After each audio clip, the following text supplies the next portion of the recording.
Debido a un aniversario más de la Revolución Francesa y Día Nacional de Francia, les contaremos una historia casi desconocida del aporte argentino a la gloria de la aviación francesa. Febrero de 1952. Frío congelante. Invierno en París. El abuelo Vicente había llegado allí gracias a un pasaje comprado en su mutual en 48 cuotas fijas. Crédito brindado a todo antiguo personal que hubiera trabajado en la Fuerza Aérea Argentina durante 10 años y él cumplía con esos requisitos. Había trabajado algún tiempo para Francia y en virtud de poder incrementar su jubilación argentina en unos pocos pesos pero necesarios, unos fríos empleados administrativos le habían exigido un certificado firmado y sellado por el Departamento de Seguridad francés. Solicitó turno vía carta aérea y se lo confirmaron de la misma manera para el 4 de febrero de 1952. Ese trámite duró 9 meses. Un parto. Llegó a París el 3 de febrero, un día antes de la fecha acordada. Eran las 5 de la tarde. ¿Qué hacía? Solo para recordar viejos tiempos, se dirigió al lugar donde había prestado servicios, base aérea Vélizy, a 8 kilómetros de París.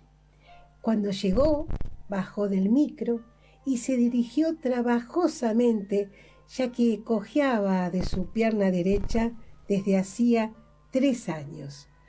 2 alférez de guardia sonrieron cuando el abuelo Vicente, en perfecto francés, le solicitó ingresar y aclaró que su intención era solo tomar un trago en el casino de oficiales.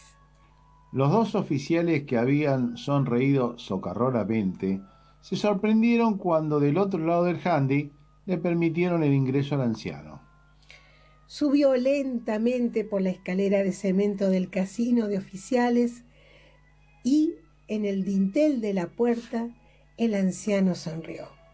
La antigua puerta de madera había sido reemplazada por una giratoria. Más de 1 minuto le costó solo ingresar ante las sonrisitas malvadas de los jóvenes oficiales que se encontraban adentro.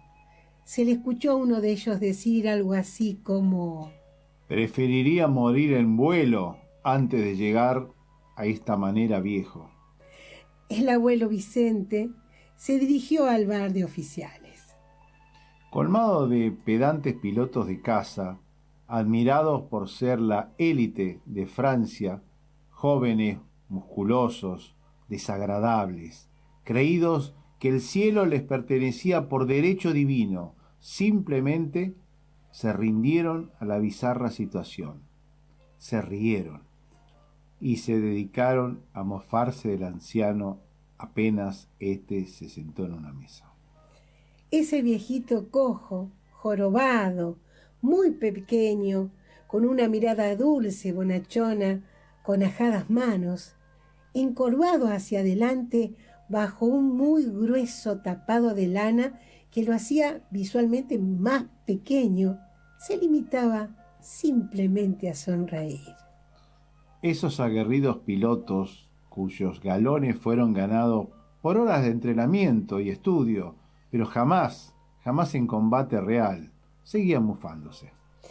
El cantinero se disculpó y le sugirió pasarse a una mesa más alejada de los inadaptados, a quienes nada se le podía objetar por ser el orgullo de Francia, a lo cual el abuelo Vicente se negó, ya que el motivo era recordar al amor y madre de sus hijos que había conocido por primera vez en ese lugar, y terminó diciendo: Los muchachos son jóvenes, déjelos aletear, yo estoy bien.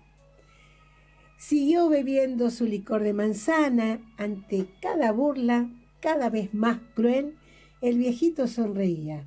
Y esto enfurecía más a los jóvenes oficiales. Querían que se fuera. Se lo exigieron al cantinero, quien se negó. Y el ancianito Vicente, seguía sonriendo. Le causaba real gracia la situación. Esos jóvenes no sabían que antes de nacer sus padres, él, el viejito Vicente, había armado su primer aeromóvil que levantaba vuelo. Tal vez nunca supieron que llegó a Francia para conseguir un permiso para volar sin saber una palabra de francés, pero su porte importante hizo creer a los instructores que era un avezado piloto profesional. Pese a las impotentes gesticulaciones de Vicente, lo sentaron frente a un tablero de mandos de un avión súper tecnológico que él no sabía ni cómo encender. Jamás se enteraron que en el aire hizo arriesgados loops, admirables tirabuzones, temibles vuelos rasantes, pasadas invertidas, oblicuas, giros, contragiros, picadas, al cabo de los cuales los instructores desde tierra emitieron gritos de admiración y aplausos. Pensando que los estaba maravillando con sus innatas habilidades de acrobacia aérea, cuando en verdad Vicente estaba aterrorizado y solo atinaba a darle golpes y patadas al timón de mando con el único fin de no matarse. Ni sabía lo que estaba haciendo. Cuando bajó del avión, los instructores lo vivaron, lo llevaron en andas, le otorgaron el permiso con distinción de honores, firmado y sellado por todos. Solo 2 aviadores tuvieron esa distinción en la historia: Vicente y un tal Roland Garros. Sí, el mismo del estadio de tenis.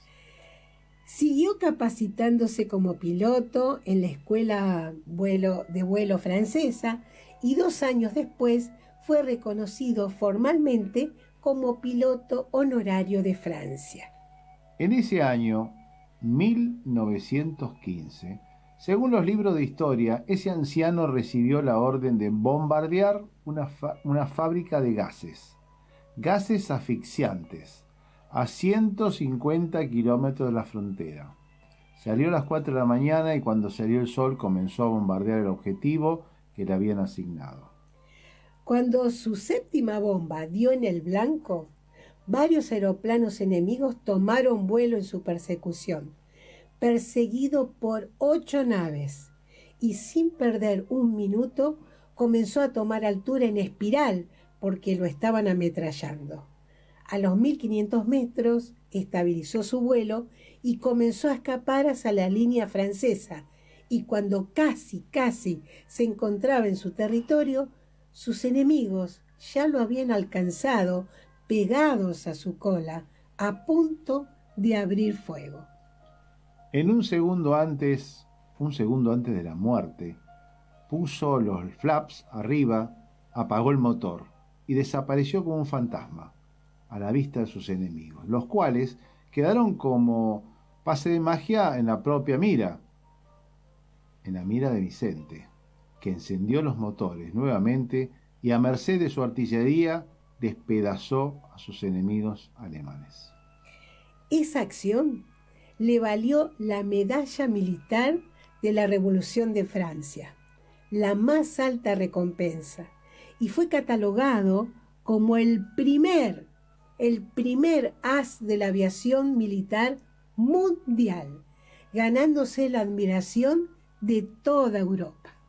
Cuando Vicente, ya retirado del servicio activo, le solicitó al gobierno argentino que comprara a Francia un avión Saulier para cruzar de noche la cima de los Andes y así inaugurar el primer servicio postal internacional de 24 horas, el gobierno de Francia le envió el avión sin trámites burocráticos, con un comunicado del presidente francés en el cual se leía lo siguiente: cualquier avión solicitado a Francia para ser entregado al capitán Vicente Almandos Almonacid no se le vende, se le regala y se agradece oficial y orgullosamente la deferencia de haber pensado en Francia y sus ciudadanos libres que por siempre lo admiran. Nuevamente en el casino de oficiales, ese invierno de 1952, el abuelo Vicente se cansó de los insultos. Ya no sonrió más, simplemente se levantó de su mesa y mientras caminaba el perchero, en un ademán, se quitó de encima ese pesado tapado que traía puesto, dejando a la vista su antigua casaca con 16 medallas. 16 medallas otorgadas oportunamente por Francia, Bélgica y Holanda al héroe argentino, muchas de ellas inalcanzables, como la medalla militar en platino, la Cruz de Guerra, la Legión de Honor en oro y plata y la soñada insignia de la Liga Aeronáutica Francesa, solo entregada a héroes nacionales. Ahora los jóvenes pilotos apreciaban con mandíbulas desencajadas el pecho de ese abuelo. Al día siguiente, cuando el capitán Vicente Almandos Almonacid se presentó a solicitar el certificado para incrementar su pensión argentina, en unos pocos pesos más, el gobierno francés se lo rechazó y gestionó en tiempo récord una pensión de honor para los altos mandos franceses. Al día siguiente, esos maleducados pilotos franceses tuvieron que escoltar en formación de honor y con sus mejores aviones caza al avión de Aerolíneas Argentinas que transportaba de regreso a la Argentina al abuelo Vicente hasta el límite del espacio francés en señal de eterno agradecimiento, respeto y admiración. El nombre del riojano capitán Vicente Almandos Almonacid se encuentra cincelado en el Arco de Triunfo, junto a los grandes héroes nacionales de Francia. Su biografía habla de su larga trayectoria. Además de héroe de la aviación militar, fue ingeniero, inventor, precursor de la aviación comercial argentina. El aeropuerto de La Rioja lleva su nombre, como así también una plaza del barrio de Saavedra. Vicente Almandos Almonacid, un orgullo nacional casi olvidado.